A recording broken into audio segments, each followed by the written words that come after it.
ሰላም ለእናንተ ይሁን። የተወደዳችሁ የዚህ አገልግሎት ተከታታይ ቤተሰቦች የጌታችን የመድኃኒታችን የኢየሱስ ክርስቶስ ሰላምና ጸጋ ያላችሁበት ይድረሳችሁ በማለት የዛሬ ምሽት አገልግሎታችንን በጌታ በኢየሱስ ክርስቶስ ስም ጀምረናል። ዛሬ ከእናንተ ጋር አብሬ የምካፈለው የእግዚአብሔር ቃል በዕብራውያን መጽሐፍ ምዕራፍ 10 ከቁጥር 25 እስከ 31 ባለው ክፍል ላይ የተመሰረተ ነው። ክፍሉን በማንበብ በቀጥታ ወደ ዛሬው ትምህርታችን አብረን የምንሄድ ይሆናል። የዕብራውያን መጽሐፍ ምዕራፍ 10 ከቁጥር 25 ጀምሮ እንደዚህ ይላል። በአንዳንዶችም ዘንድ ልማድ እንደሆነው መሰባሰባችንን አንተው፣ እርስ በርሳችን እንመካከር እንጂ ይልቁንም ቀኑ ሲቀርብ እያያችሁ አብልጣችሁ ይህንን አድርጉ። የእውነትን ዕውቀት ከተቀበልን በኋላ ወደን ኃጢአት ብናደርግ ከእንግዲህ ወዲህ ስለ ኃጢአት መሥዋዕት አይቀርልንምና፣ የሚያስፈራ ግን የፍርድ መጠበቅ ተቃዋሚዎችንም ሊበላ ያለው የእሳት ብርታት አለ። የሙሴን ሕግ የናቀ ሰው 2 ወይም 3 ቢመሰክሩበት ያለ ርኅራኄ ይሞታል። የእግዚአብሔር ልጅ የረገጠ ያንንም የተቀደሰበትን የኪዳኑን ደም እንደ ርኩስ ነገር የቆጠረ የጸጋውንም መንፈስ ያክፋፋ እንዴት ይልቅ የሚብስ ቅጣት የሚገባው ይመስላችኋል? በቀል የኔ ነው፣ እኔ ብድራትን እመልሳለሁ ያለውን እናውቃለንና፣ ደግሞም ጌታ በሕዝቡ ይፈርዳል። በሕያው እግዚአብሔር እጅ መውደቅ የሚያስፈራ ነው በማለት ይናገራል። የዛሬው መልእክቴ ዋና ሐሳብ ርዕሱ ቀኑ ሲቀርብ እያየን የሚል ነው። ቀኑ ሲቀርብ እያየን ልናደርግ ስለሚገባን ነገር በእግዚአብሔር ቃል ውስጥ ተጽፎ ያለውን እውነት በስፋትና በዝርዝር የምንመለከት ይሆናል። እንደ መግቢያ አድርጌ የማነሳው ሐሳብ አንድ ሰው ከመኖሪያ ሰፈሩ ተነስቶ ወደ አንድ ከተማ ለመሄድ ረጅም ጉዞ ላይ እየተጓዘ ነበረ። ወደ ከተማውም ሲቃረብ በመንገድ ላይ ወደ ከተማው መቃረቡን የሚያሳስቡና የሚያስጠነቅቁ ምልክቶችን መመልከት ጀመረ። ይሄ ሰው በመኪናው እየተጓዘ ሳለ ለከተማው ለሚደርስበት ከተማ ማለቴ ነው እየተቃረበ በሚሄድበት ጊዜ የተጻፉ ምልክቶች ነበሩ እና 50 ኪሎ ሜትር ሲጓዝ እንደገና 20 ኪሎ ሜትር እየቀነሰ 5 ኪሎ ሜትር የሚል ምልክቶችን እያየ ወደፊት ጉዞውን ይቀጥል ነበረ። እንግዲህ እነዚህ የመንገድ ላይ ምልክቶች ወደ ከተማው በመጓዝ ላይ ላለው ሰው ወደ ከተማው መድረሱን ያሳዩታል ወይም ደግሞ ያመለክቱታል። እንዲሁም የእግዚአብሔር ቃል በዓለም ላይ የሚታዩ ነገሮችን እንደ መንፈሳዊ ምልክቶች የጌታ መምጣትን መቃረቡን በማሳየት እያንዳንዳችን የጌታን መምጣት ነቅተን እንድንጠባበቅ የሚያሳስቡ ናቸው። ይህንን እንግዲህ በተመለከተ በዛሬው ትምህርታችን የምንመለከታቸው 3 ዋና ዋና ነጥቦች አሉ። እነዚህ 3 ዋና ዋና ነጥቦች አንደኛ የክርስቶስን መምጣት የሚያሳዩ ምልክቶች በሚል ሐሳብ እናያለን። በሁለተኛ ደረጃ የአሁኑ ዘመን መንፈሳዊ አደጋዎችንም እንመለከታለን።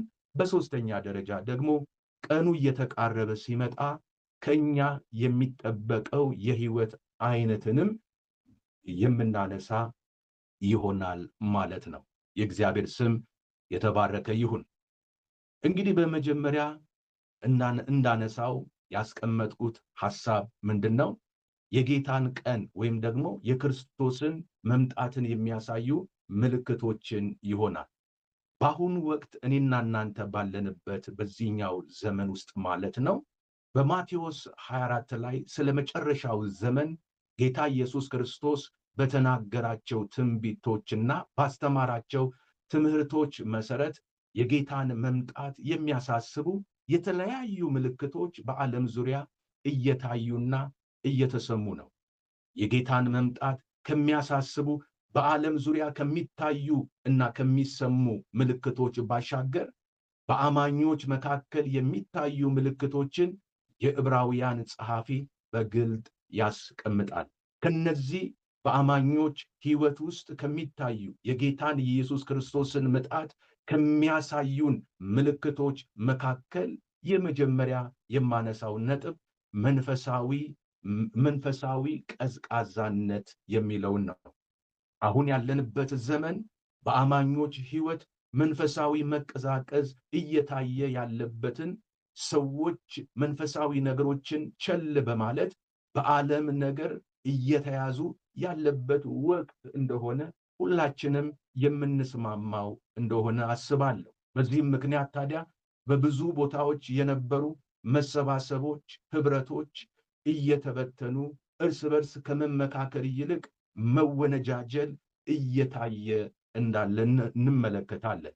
በዕብራውያን ምዕራፍ 10 ቁጥር 25 ላይ በአንዳንዶች ዘንድ ልማድ እንደሆነው መሰባሰባችንን አንተው፣ እርስ በርሳችን እንመካከር እንጂ ይልቁንም ቀኑ ሲቀርብ እያያችሁ አብልጣችሁ ይህንን አድርጉ በማለት የዕብራውያን ጸሐፊ መልእክቱን ላስተላለፈላቸው ሰዎች እንዲህ በማለት ይመክራል።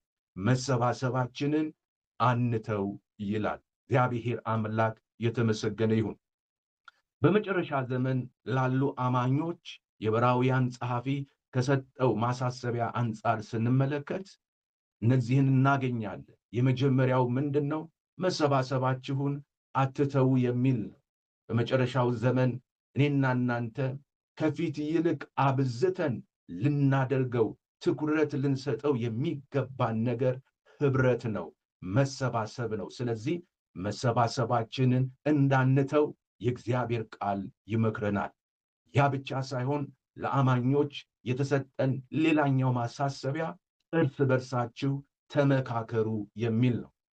ያንዳንዳችን እንደ ወንድማማች እና እንደ እህትማማች እንደ አንድ አባት ልጆች እርስ በርሳችን ልንመካከር፣ ደካማውን ልናበረታ፣ የወደቀውን ልናነሳ፣ ያዘነውን ልናጽናና፣ የሳተውን ልንመልስ እግዚአብሔር አምላክ ይህንን ከኔና ከናንተ ይሻል። ስለዚህ ይሄ ዘመን እርስ በርስ የምንወነጃጀልበት፣ አንዱ ሌላውን የሚከስበት፣ የምንካሰስበትና የምንነካከስበት ሳይሆን እርስ በርሳችን ልንመካከርበት የሚገባ ዘመን እንደሆነ ማስተዋል ይኖርብናል ወገኖች ሆይ። ስለዚህ እንደ መጨረሻው ዘመን አማኞች እኔና እናንተ እርስ በርሳችን መመካከር፣ መተናነጽ፣ መበረታታት፣ መደጋገፍ ይኖርብናል።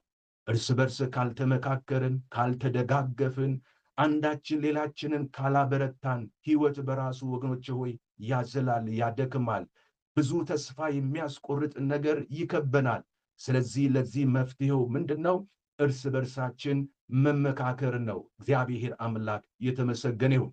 በመጨረሻው ዘመን ላለን ለአማኞች የተሰጠነ ማሳሰቢያ በጸሎት እንተጋ ነው። እግዚአብሔር አምላክ የተመሰገነ ይሁን። ስለዚህ ይሄ ዘመን አብዝተን የእግዚአብሔርን ፊት የምንሻበት፣ ወደ እግዚአብሔር የምንቀርብበት፣ ከእግዚአብሔር ዘንድ ወገኖች ሆይ ጸጋንና ምሕረትን የምንካፈልበት ዘመን እንደሆነ መረዳት ያስፈልጋል።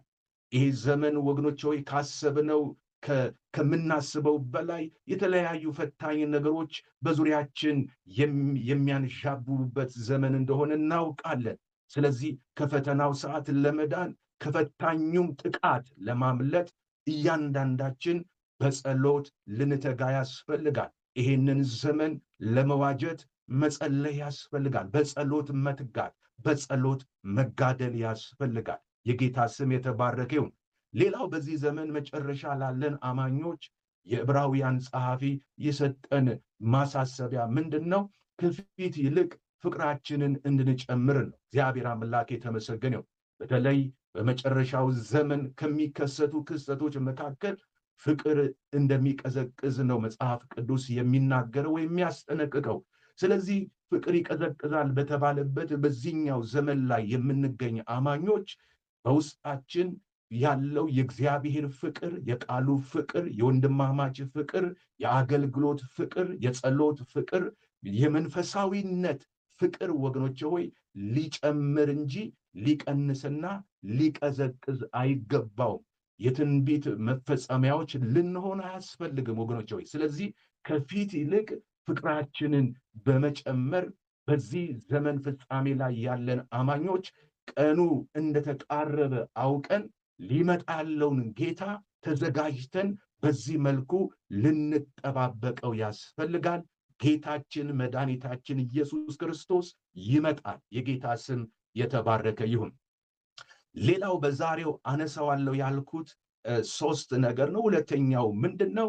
የአሁኑ ዘመን መንፈሳዊ አደጋዎችን እንመልከት። በተለይ ይሄ ዘመን የመጨረሻው ዘመን ከመሆኑ አንጻር መንፈሳዊ አደጋዎች ያሉት በማያምነው ማህበረሰብ ላይ ብቻ ሳይሆን በአማኞችም መካከል ታላቅ የሆነ መንፈሳዊ አደጋዎች ሊከሰቱ እንደሚችሉ መጽሐፍ ቅዱስ ቀድሞ ያሳሰበን ያስጠነቀቀን በመሆኑ ልንደነግጥም ልንደነቅም አይገባም። ስለዚህ የአሁኑ ዘመን መንፈሳዊ አደጋዎች ምንነትን ስናውቅ ከነዚህ አደጋዎች ሕይወታችንን በመጠበቅ እግዚአብሔርን ወገኖቼ ሆይ እስከ መጨረሻ እንደ ቃሉ ልናመልከው፣ ልንከተለው፣ ልንፈራው እንደ አባትም ደግሞ ወገኖቼ ሆይ ልናከብረው ያስፈልጋል። ቀኑ ሲቀርብ ስናይ እነዚህን መንፈሳዊ አደጋዎችን ልናስተውል ያስፈልጋል። ስለዚህ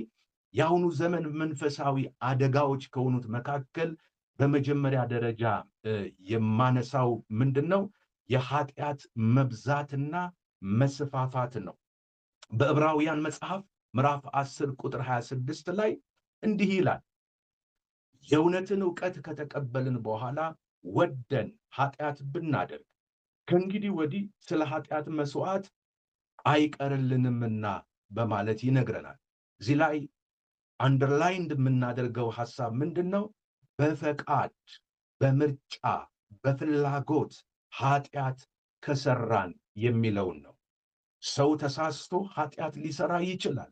ከድካም አንጻር ሰው ኃጢአት ሊያደርግ ይችላል። ማንም ኃጢአትን ቢያደርግ በአብ ዘንድ ጠበቃ አለን ተብሎ ተጽፏል። ወገኖች ሆይ የኢየሱስ ክርስቶስ ደምም ከኃጢአት ሁሉ ምን ያደርጋል? ያነጻናል። የእግዚአብሔር ስም የተባረከ ይሁን።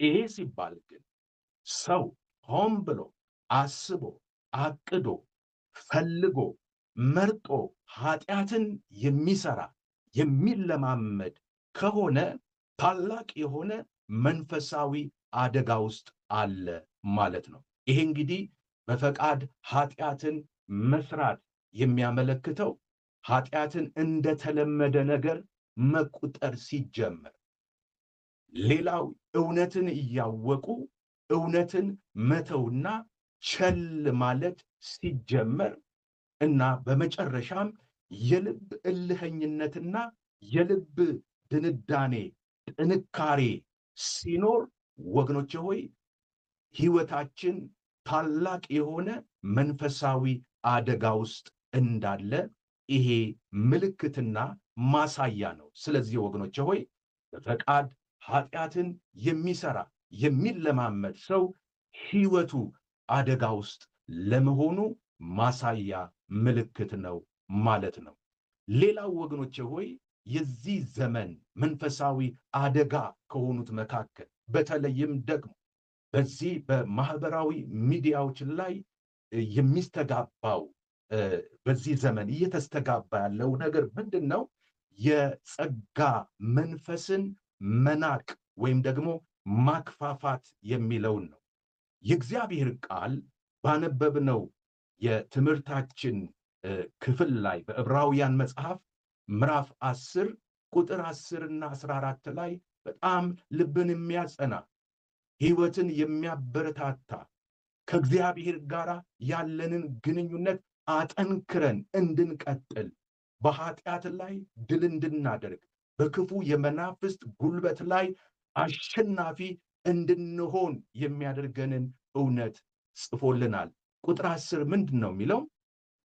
በዚህም ፈቃድ የኢየሱስ ክርስቶስን ሥጋ አንድ ጊዜ ፈጽሞ በማቅረብ ተቀድሰናል ይላል። ክብር ለኢየሱስ ይሁን። እንግዲህ እያንዳንዳችን የኢየሱስ ክርስቶስ ሥጋ አንድ ጊዜ ለመስዋዕትነት በእግዚአብሔር ፊት በመቅረቡ ምክንያት ያገኘነውን ሕይወት ሲነግረን ተቀድሰናል ይላል። እግዚአብሔር አምላክ የተመሰገነው። መቼ? ኢየሱስ ክርስቶስ ሥጋውን ለመስዋዕት ባቀረበ ሰዓት ከቀረበው ሕያው መስዋዕት የተነሳ እግዚአብሔር አምላክ በዛ በቀረበው መስዋዕት አማካኝነት ቀድሶናል፣ ተቀድሰናል ይላል። ይህ ያለፈ ጊዜን የሚያሳየን መቀደስ ብቻ ሳይሆን መጽሐፍ ቅዱስ የሚነግረን ቁጥር 14 ላይ ደግሞ አንድ ጊዜ በማቅረብ የሚቀደሱትን የዘላለም ፍጹማን አድርጓቸዋልና በማለት ይናገራል። እግዚአብሔር አምላክ የተመሰገነው። እንግዲህ ያንዳንዳችን በዚህን ሰዓት እግዚአብሔር አባት የሚያውቀን ቅዱሳን በመሆናችን እና ፍጹማን በመደረጋችን በዚህ ነው ሰማይ እኛን የተቀበለን። ሰማይ ለምንድን ነው በዚህ ልክ እኛን የተቀበለን? ኢየሱስ ክርስቶስ እኛን ተክቶ በእግዚአብሔር ፊት ስለ ኃጢአታችን ስለ በደላችን መስዋዕት ሆኖ በመቅረቡ ምክንያት እግዚአብሔር አምላክ የተመሰገነው። ተቀደስን፣ ፍጹማን ተደረግን። ክብር ለኢየሱስ ይሁን። ይህንን መሰረት አድርገን ታዲያ የዚህ ዘመን መንፈሳዊ አደጋ ከሚሆነው ነገር ለጥንቃቄ እንዲሆነን እኛ አማኞች በክርስቶስ ሥጋ በኩል በተፈጸመ መስዋዕትነት ተቀድሰናል። መጽሐፍ ቅዱስ ይህንን ያረጋግጥልናል። እንዲሁም ለዘላለም ፍጹማን ተደርገናል። ይሄ ማለት ግን የዳንበትን ጸጋ መናቅና ማክፋፋት የሚብስ ቅጣት አያስከትልም ማለት ግን አይደለም ወገኖች ሆይ። እግዚአብሔር አምላክ የተመሰገነ ይሁን። አሁንም ደግመዋለሁ፣ በክርስቶስ ሥጋ በኩል በተፈጸመ መስዋዕትነት እያንዳንዳችን ተቀድሰናል። በእርሱ አማካኝነት በእግዚአብሔር ፊት ፍጹማን ተደርገናል። ክብር ለመንፈስ ቅዱስ ይሁን። ይሄ ሆኗል ብለን ግን ኮንሺየስ በሆነ መንገድ አስበን አቅደን ፈልገን ወደን ኃጢአትን ብናደርግ የዳንበትን ጸጋ መናቅና ማክፋፋት ስለሚሆን በዚህ ምክንያት ደግሞ እግዚአብሔር አምላክ የሚብስ ቅጣት እንደሚያደርግ በዕብራውያን መጽሐፍ ምዕራፍ 10 ቁጥር 29 ላይ እንደዚህ በማለት ይነግረናል። ምንድን ነው የሚለው?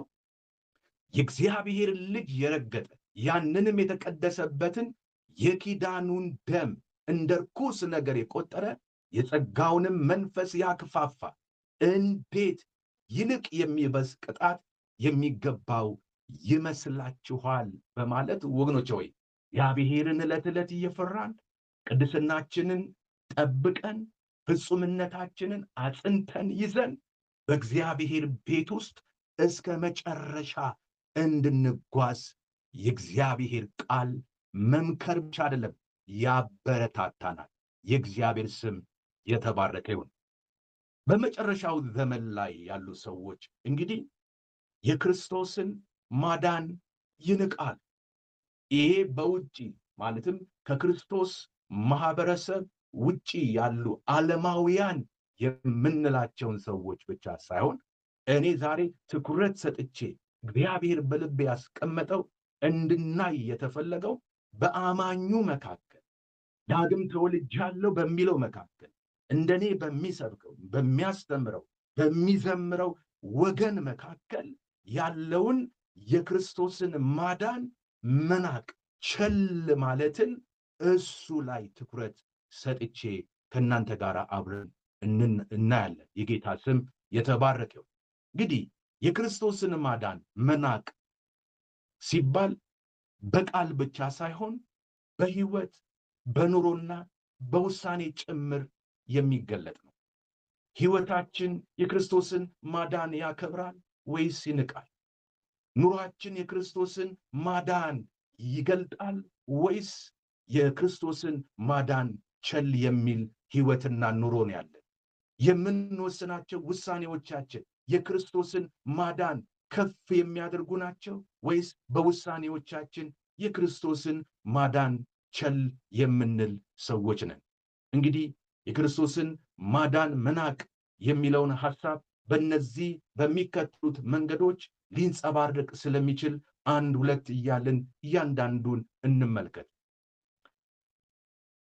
የክርስቶስን ማዳን ሰዎች ሊንቁ ወይም ቸል ሊሉ ከሚችሉባቸው መንገዶች መካከል በመጀመሪያ የማነሳው የወንጌልን እውነት መስማት ነገር ግን አለመታዘዝ፣ የክርስቶስን ማዳን ቸል ማለት እና መናቅ እንደሆነ እንድናየው ፈልጋለሁ።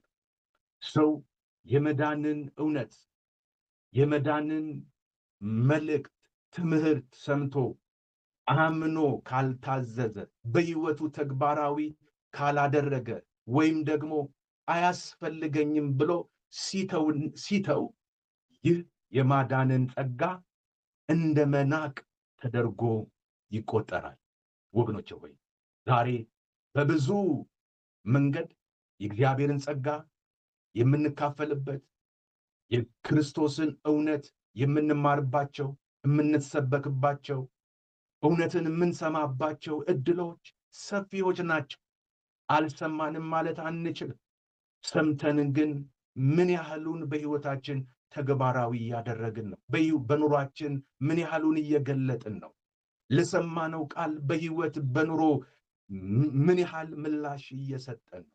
ስለዚህ ሰምተን በምንሰጠው ምላሻችን ወገኖቼ ሆይ የእግዚአብሔርን የማዳን ጸጋ መናቅ ወይም ደግሞ ማክበራችን የሚገለጥ ስለሆነ ሰምተን የእግዚአብሔርን ቃል የእግዚአብሔርን እውነት ሰምተን እንዳልሰማን ከሆነ ማንታዘዝ ከሆነ ይህ ድርጊታችን የእግዚአብሔርን ጸጋ መናቅ ተደርጎ ይቆጠራል ማለት ነው። ሌላኛው ሁለተኛው ሰዎች የክርስቶስን ጸጋ ከሚንቁበት መንገድ መካከል ሁለተኛው የክርስቶስን መስዋዕትነት እንደ አነስተኛ ነገር መቁጠር፣ ክርስቶስ በመስቀል ላይ የከፈለው ዋጋ በማሳነስ የሚያድነኝ ሌላ ተጨማሪ ነገር ያስፈልገኛል ብሎ ማሰብና ሌላ የመዳን መንገድ መፈለግ በራሱ የመዳንን ጸጋ መናቅ ነው። ወገኖቼ ሆይ ቅድም ሳነብ እንደሰማችሁት አንድ ጊዜ በእግዚአብሔር ፊት በክርስቶስ ሥጋ አማካኝነት ተቀድሰናል። በእርሱ አማካኝነት ፍጹማን አድርጎ እግዚአብሔር አባት ተቀብሎናል። ሌላ ምንም ነገር ጭማሪ እስከማያስፈልግ ድረስ ማለት ነው። ስለዚህ ይሄ የተገለጠ የእግዚአብሔር እውነት በዚህ ልክ እያለ ለመዳናችን ከእግዚአብሔር ጋር ላለን ግንኙነት ለዘላለም ሕይወት ሌላ ተጨማሪ ነገር የምናስብ ያስፈልገኛል ብለን የምንሯሯጥ ከሆነ የክርስቶስን ጸጋ የማዳኑን ጸጋ የእግዚአብሔርን ጸጋ እየናቅን ስለመሆኑ ምልክት ሊሆን ይችላል። ሌላው ሶስተኛ ሰዎች በዚህ ዘመን መጨረሻ ላይ የእግዚአብሔርን ማዳን የሚያናንቁት በሶስተኛው መንገድ ኃጢአትን በግዴለሽነት ሲቀጥሉ ነው። ወይም ደግሞ መቀጠል ልትሉ ትችላላችሁ።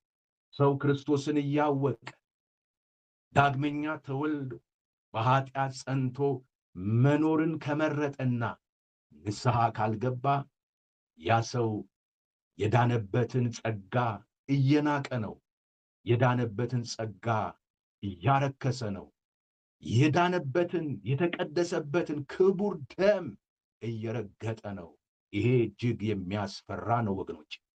አራተኛው ሰዎች የክርስቶስን ጸጋ የሚያናንቁት በራስ ጽድቅ በመመካት ነው።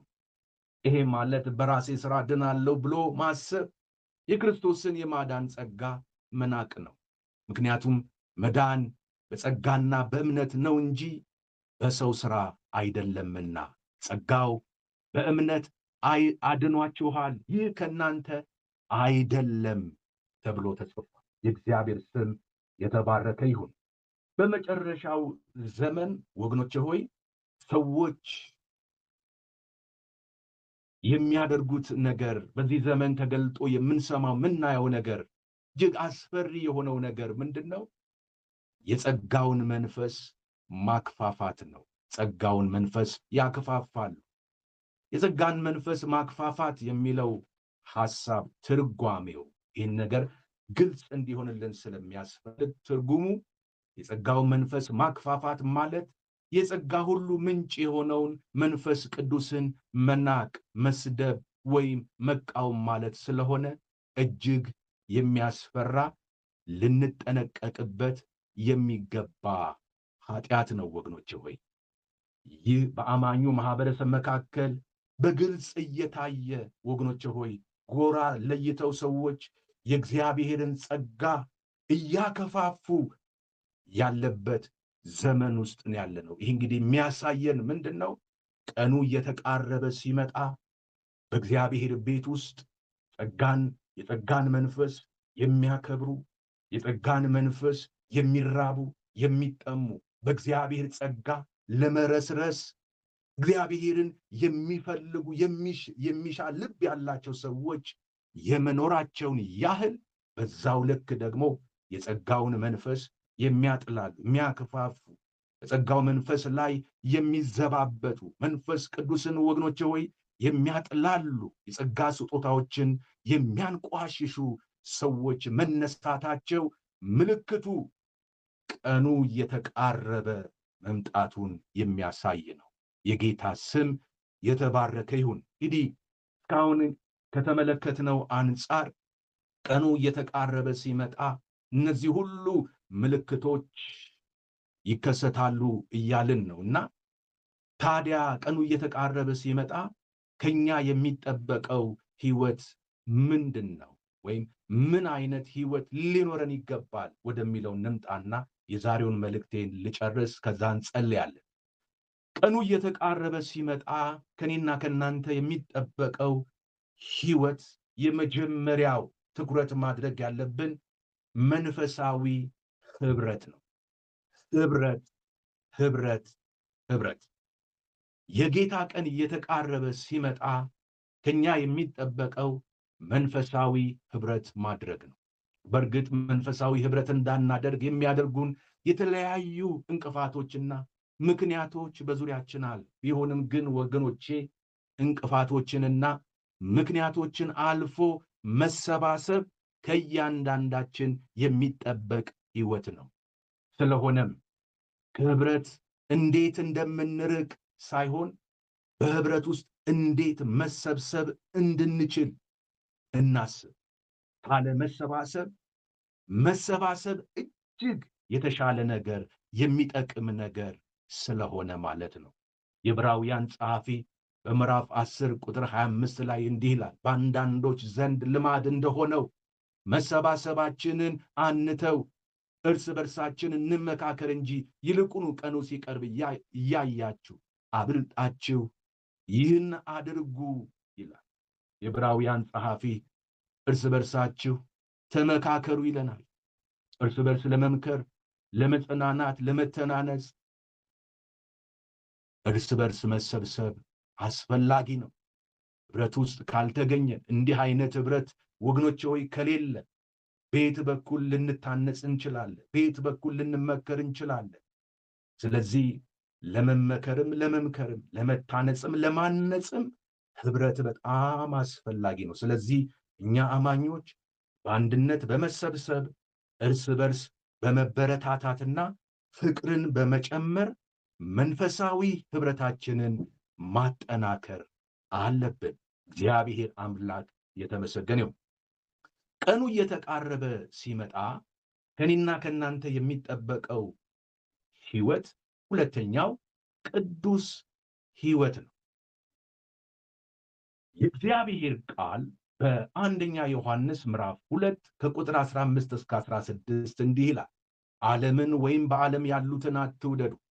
በዓለም ያለው ሁሉ እርሱም የሥጋ ምኞትና የዓይን አምሮት፣ ስለ ገንዘብ መመካት ከዓለም ስለሆነ እንጂ ከአባት ስላልሆነ ማንም ዓለምን ቢወድ የአባት ፍቅር በእርሱ ውስጥ የለም በማለት ይናገራል።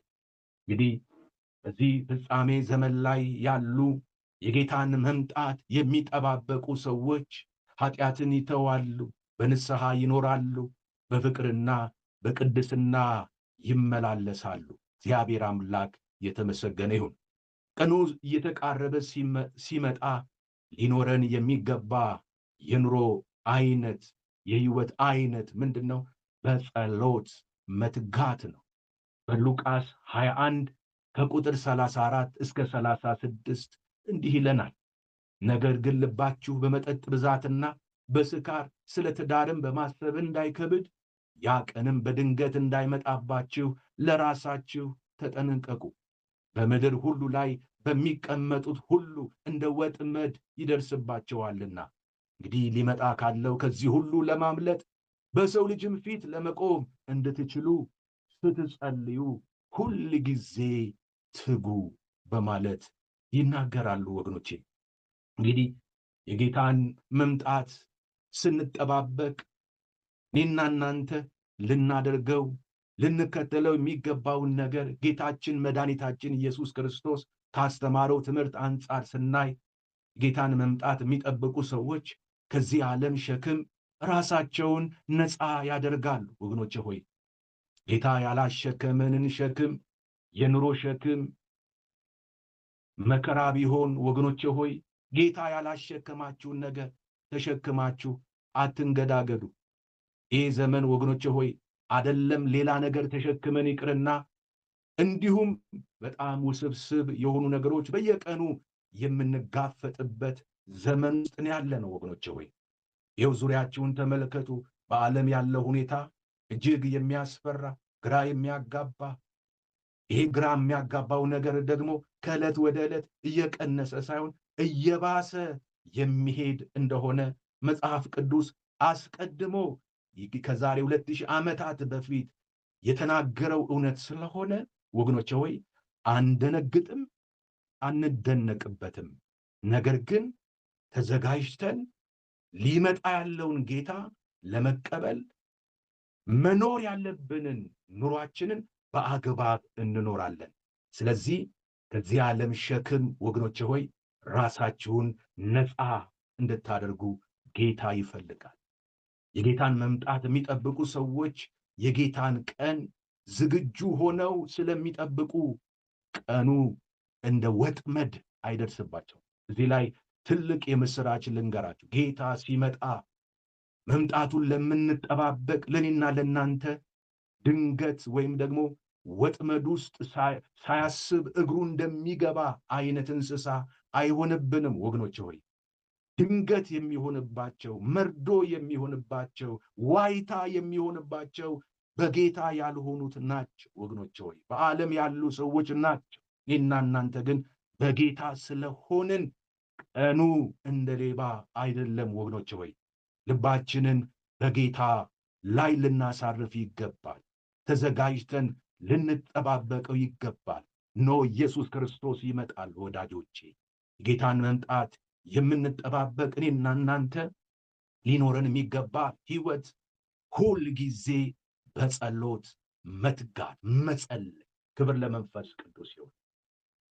ወደ ማጠቃላይ ስመጣ የእግዚአብሔር ቃል የሚነግረን ቀኑ እየቀረበ ነው በማለት ነው። ዛሬ ዓለም ላይ የምናያቸውና የምንሰማቸው እንዲሁም በመካከላችን በቤተ ክርስቲያን ደረጃ እየሆኑ ያሉ ነገሮች ጌታ በቅርቡ እንደሚመጣ የሚያሳዩ የሚያስጠነቅቁ ምልክቶች ናቸው። ጥያቄው ግን ይህ ነው፣ እኛ ለጌታ ቀን ዝግጁዎች ነን? ወዳጆቼ ዛሬ ጌታ እንዲህ ይለናል፣ ወደ እኔ ተመለሱ፣ ንስሐ ግቡ፣ ቀኑ ተቃርቧልና ዕለት ዕለት ልባችሁን አዘጋጁ። በሮሜ መጽሐፍ ምዕራፍ 13 ከቁጥር 11 እስከ 12 እንዲህ ይላል፣ ከእንቅልፍ የምትነሱበት ሰዓት አሁን እንደደረሰ ዘመኑን ወቁ። ካመንበት ጊዜ ይልቅ መዳናችን ዛሬ ወደኛ ቀርቧልና፣ ሌሊቱ አልፏል፣ ቀኑም ቀርቧል። እንግዲህ የጨለማውን ሥራ አውጥተን የብርሃንን ጋሻ ጦር እንልበስ በማለት ይነግረናል። ተወደዳችሁ የዚህ አገልግሎት ተከታታይ ቤተሰቦች ዛሬ ከእናንተ ጋር አብረን እንድንካፈል እግዚአብሔር በልቤ ያስቀመጠው እውነት ይህ ነው። ቀኑ የተቃረበ ስናይ አብልጠን ልናደርግ የሚገባን እውነት ይህ ነው። እግዚአብሔር ጸጋን ያብዛላችሁ።